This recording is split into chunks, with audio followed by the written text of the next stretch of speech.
हमने शक्ति स्वरूपा एक बेटी शक्ति का रूप धारण करके मुझे आशीर्वाद देने आई।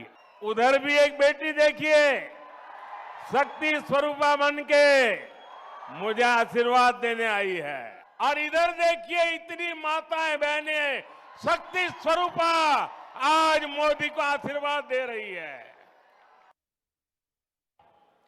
बीआरएस के घोटालों पर कांग्रेस की बोलती बंद हो गई है।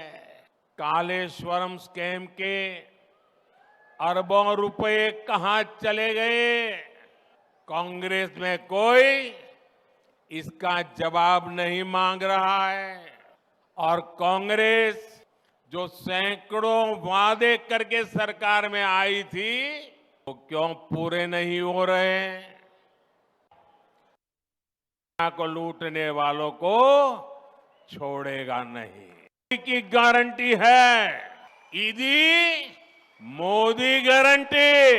साथियों, परिवारवादी पार्टियां, परिवारवाद में डूबे लोग केवल देश को लूटने के लिए राजनीति में आए हैं।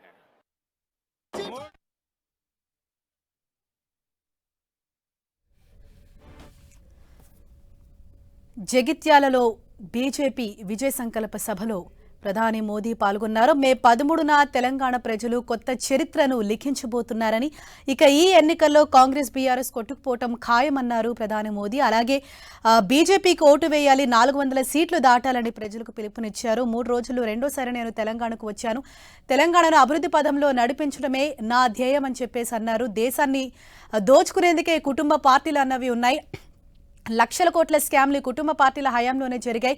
అయితే మేము ఈ లోక్సభ ఎన్నికల్లో బీజేపీని భారీ మెజారిటీతో గెలిపించాలని జగిత్యాల సభలో ప్రధాని మోదీ పిలుపునిచ్చారు. ప్రజలకు ఇప్పటివరకు లైవ్ చూసాం.